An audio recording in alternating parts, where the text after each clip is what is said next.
Hello, and welcome to the Sunshine Study.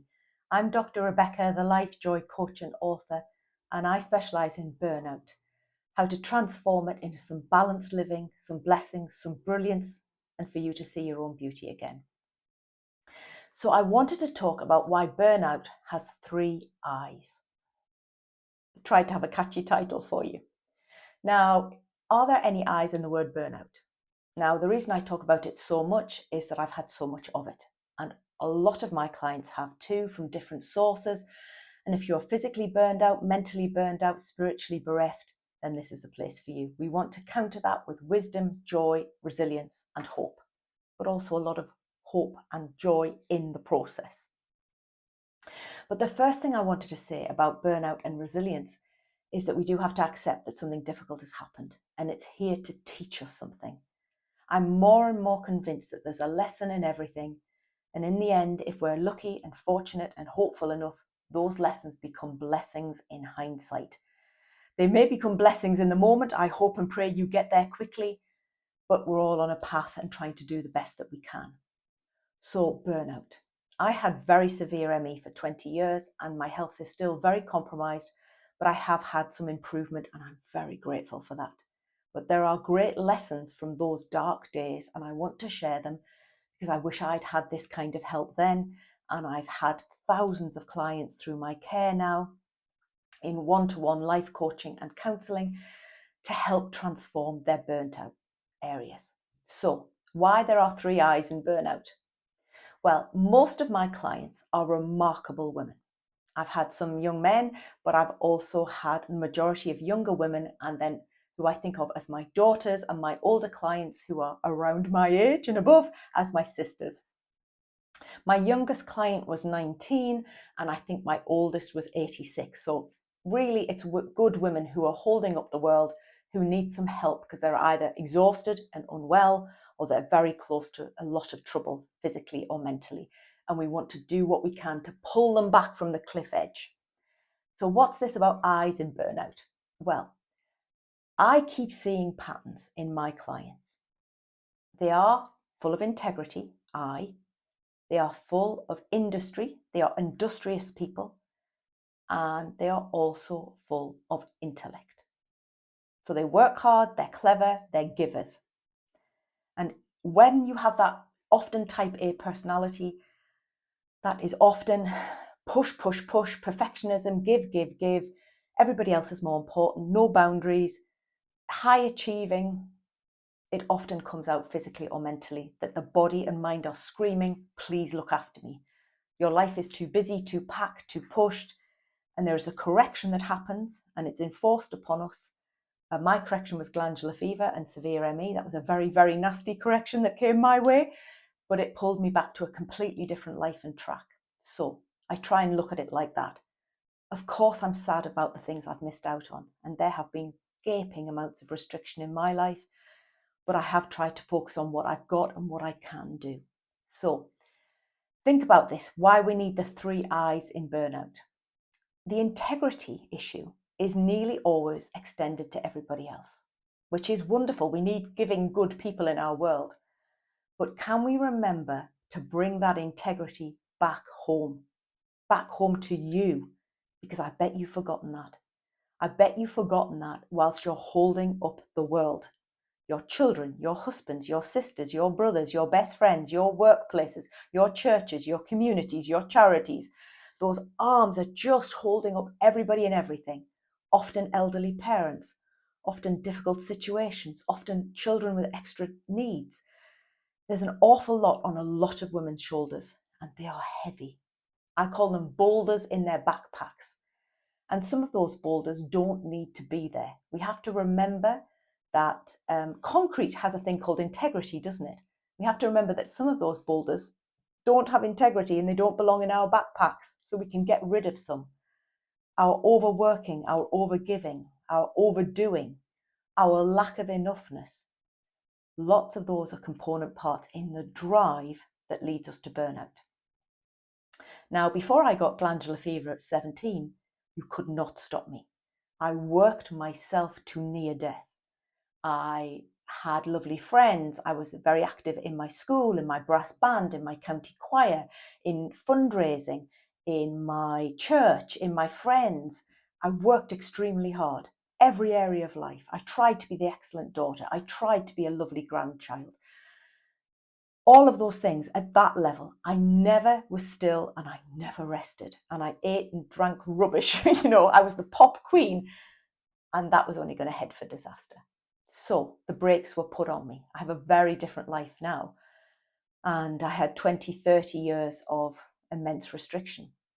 But I remembered that some of that integrity, and I was trying to do it externally, had to come from within.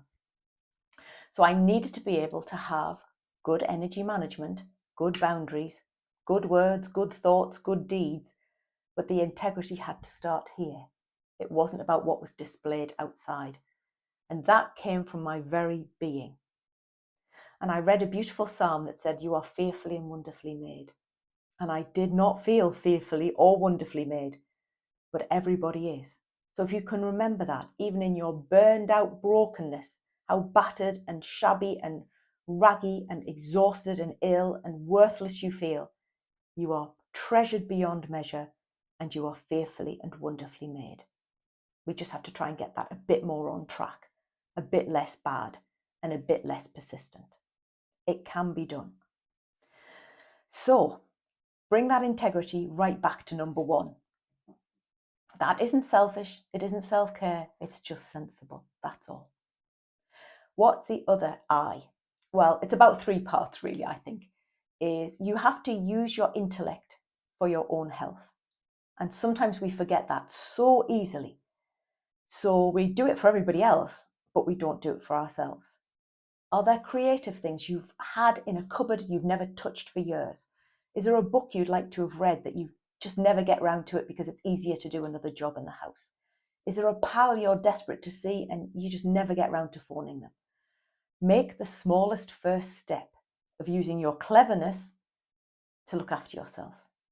And remember, that may just mean that you have a few extra supplies in your house so that you don't run out of things. It may be look at the areas of your life which are just continually upsetting you, irritating you, draining the energy from you, and do something about it as much as you can. Very small step. So use your cleverness to manage what you have better. And marry that intellect with your instinct and your intuition. Now, many of my clients, and me especially, so I'm not any different, completely lost touch with their instinct and their intuition. And it was all up here. It was all logic, all intellect, all that would be wise to do, which is all valuable. But the feeling sometimes about things is equally valuable. So you just get a sense of somebody, a sense of something that, what do you feel about it if you were to do it? What do you feel if you weren't to do it? Do you feel delight and joy or dread and despondency? So marry your intellect with your intuition and you will make much better decisions and be much less likely to be burned out.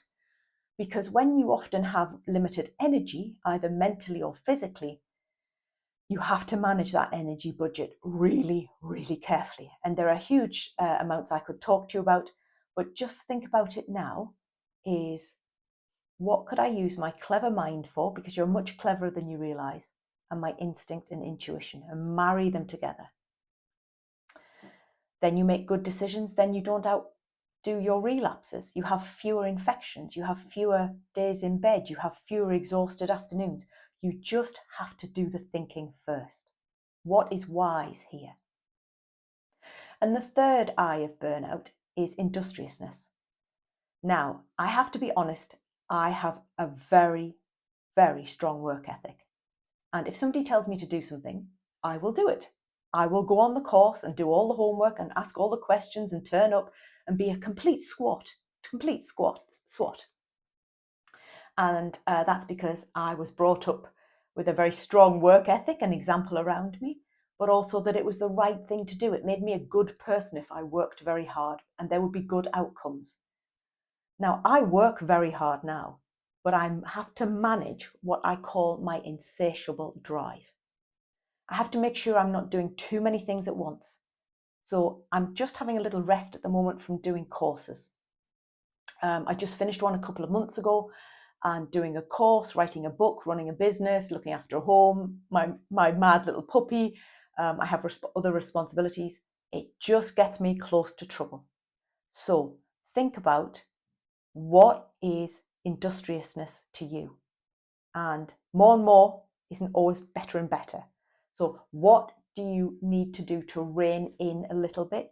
Because I've never ever had a lazy client. Not one in 15 years. Because all the people who come to me are working too hard already. They just think, come to Becca, we'll get some strategies and I'll work even harder. I went to one of my first mentors and said, can you give me 10% more self-discipline, then I can get more done? And what I needed was 20% less and do 30% less.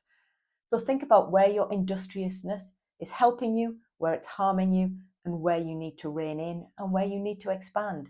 You might need to be more industrious at rest, or at hobbies, or at joyous people, or sitting outside, or going for a swim, or going for a tiny stroll, or listening to something you love.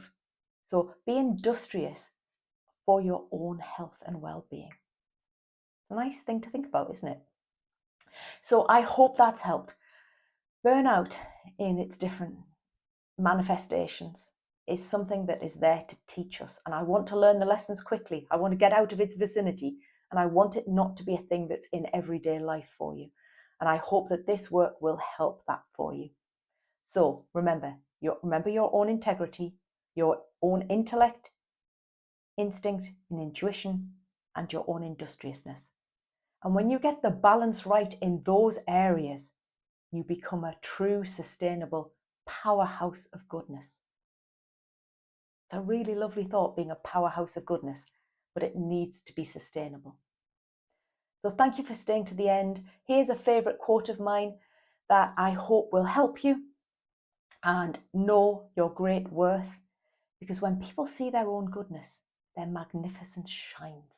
And it shines quietly, gently and brightly, but we need to make it consistent. So remember that in the end, goodness shines, but sometimes we just have to fight for its right to do so. Go look after your burnout. Take care of yourself, my friends, and God bless.